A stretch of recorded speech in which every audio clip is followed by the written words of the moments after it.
Hello there, and welcome to another episode of Daily Magic. My name is SlytherinKnight, and I am so happy you could join me. So today's new daily quest is to cast 20 white or 20 white or red spells, So let's give that a shot. Typically, we're going to be using our Warleader's Call deck.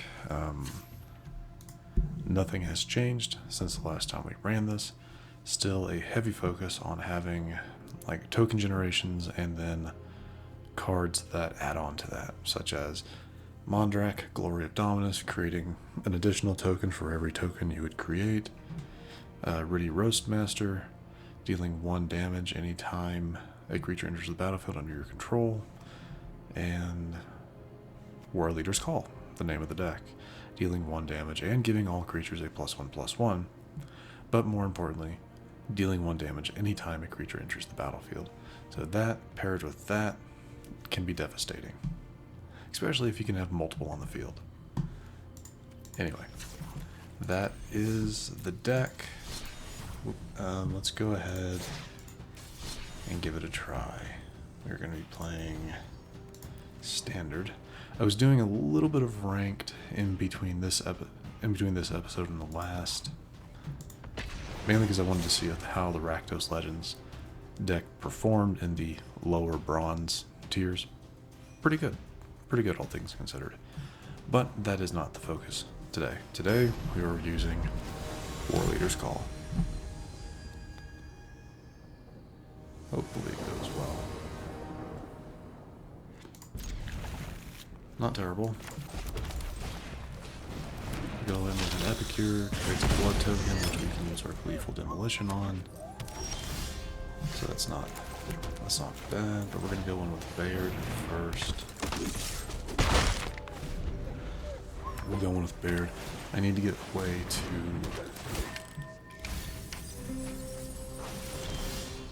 not what I was hoping for, but we'll work with it. His ability doesn't last, but we'll go with this. Yeah, it'll only last for the combat phase. That's fine. Oh, good. Because we ended with that, we created a token. Very nice.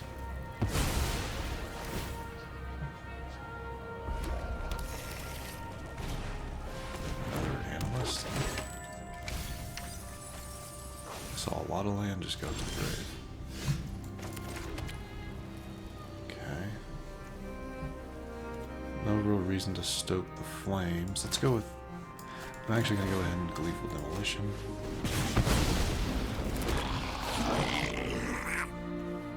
And...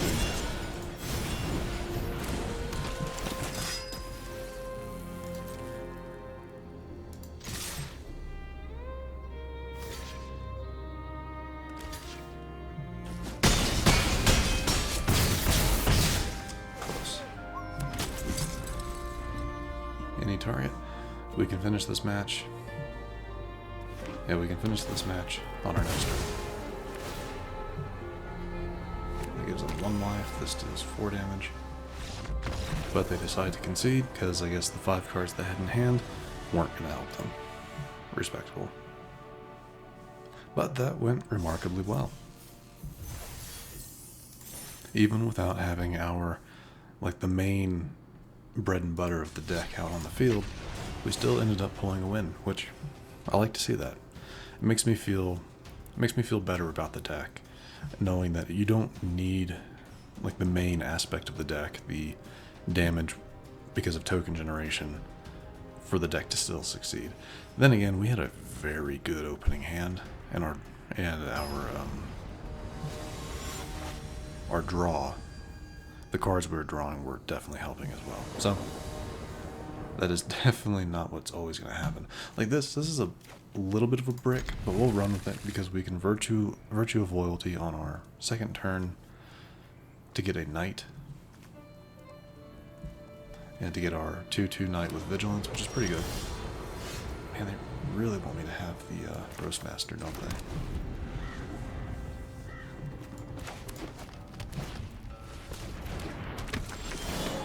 Okay, that's not great. Instead of doing that, we're actually going to go ahead and get rid of the War Keeper. Better to get rid of that now, so they can't benefit from its mana generation. Yes. We'll do that. Go ahead and send out the Roastmaster. Probably won't be sending out my other ones. I might. Well, it depends. It depends. Depends on what they do here.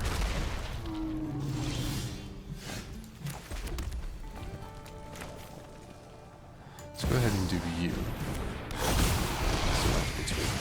Deal some damage and no attack. We are going to be taking some hits coming up, which is not great.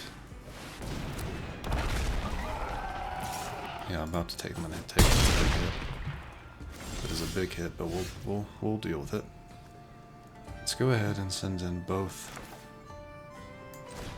you. Deal some chip.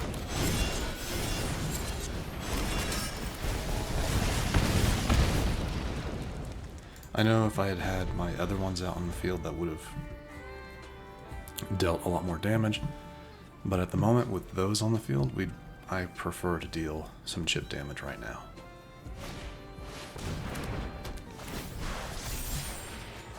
Oof, I made it a 7. Nice. Oh, very nice, very well done. Probably, yeah, the fight team. Jeez, very well done.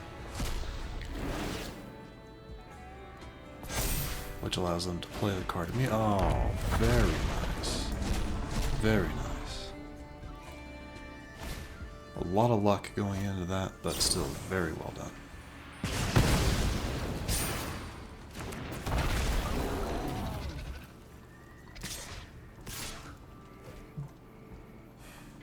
We'll just take that. There's no way we can win. Yeah, there's absolutely no way we can win with what's coming, so. Let's go ahead and play that. And let them finish it.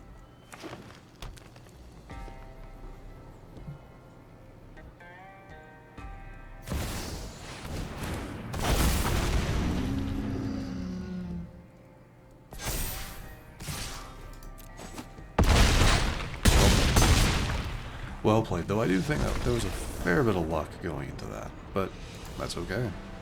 Luck is very much a part of any card game, so I can definitely respect it.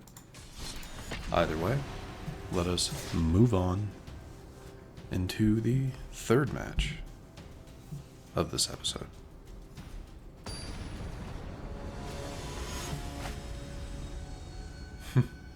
Okay. Match number 3. Not a terrible start. Yeah, not a terrible start.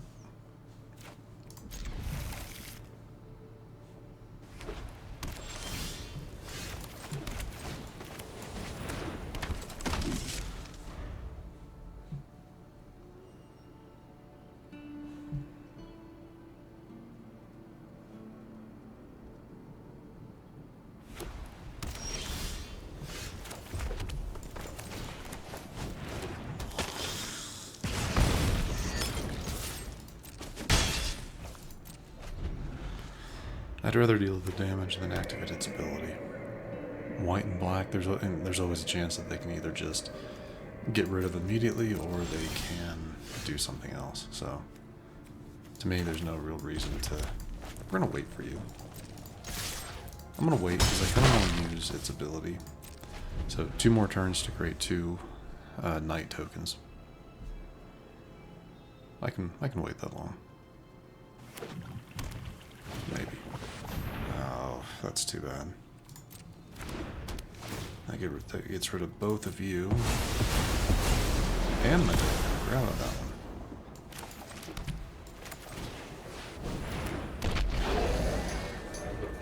one. And those will just be gone because I don't have a way of getting that. But it is only for things mana value 2 or less. So that's not too bad.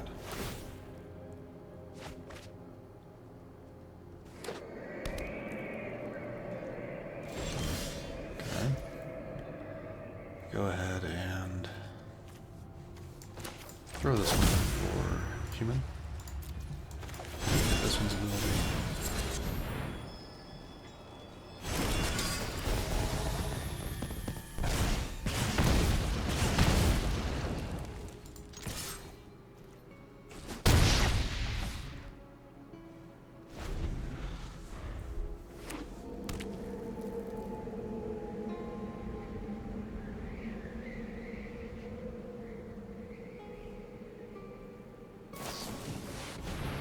Pulling a big score. Okay.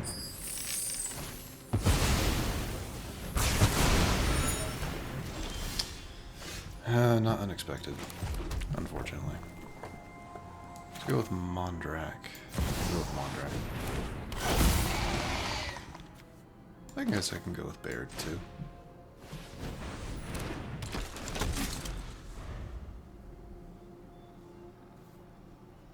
Though I wouldn't put it past our opponent to have more board clears, which will be really annoying to deal with. Especially since they have card advantage over us. Of course.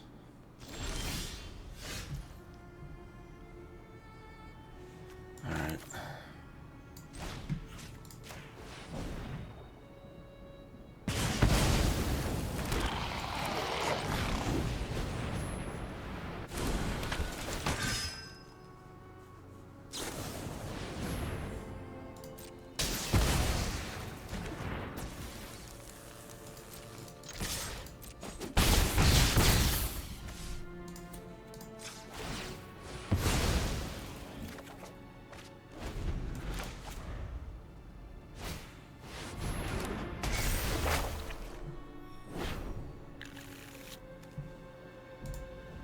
We still have a chance, maybe. Unless they... Okay, cool. Let's go ahead and do some more burn damage.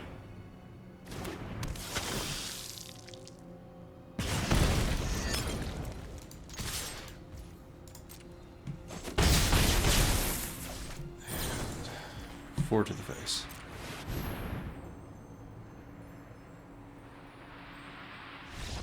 There we go.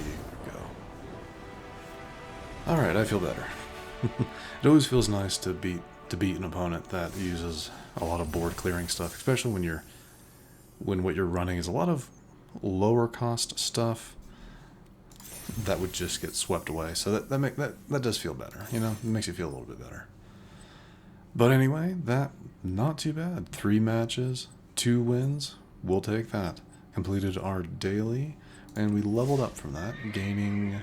Ooh, a mythic. Let's see if I can get that. Let's see if they'll show it. Excellent. Jace, Reawakened. Not really sure. I'm going to have to look into the lore of what's going on in this picture, because that looks like Ashiok and Jace at the same time. I'm not sure what's going on there.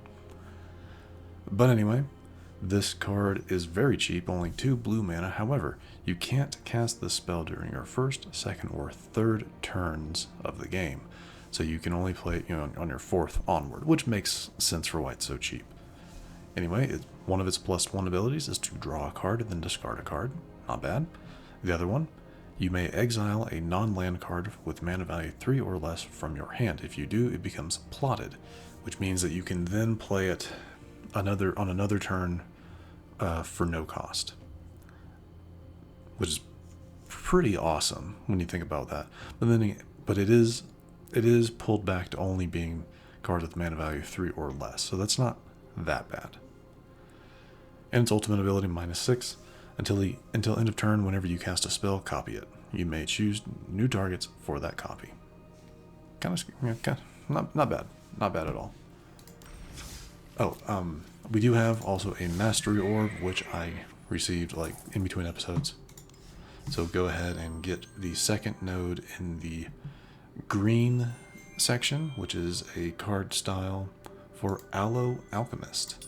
A card that, if you saw the episode before this one of our opponents used against us, I believe. I might be getting confused. But anyway, interesting card. 2 cost, 3 power, 2 toughness, with trample. And whenever it becomes plotted, target creature gets +3/+2 and gains trample until end of turn. So basically it gains Aloe Alchemist's full kit of abilities, which is nice. Its plot cost is the same as its normal cost too.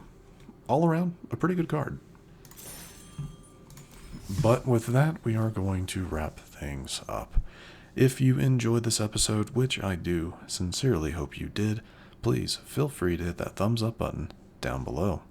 And if you happen to be new to the channel, hello, welcome, and please do consider subscribing to stay up to date for whenever new content is posted.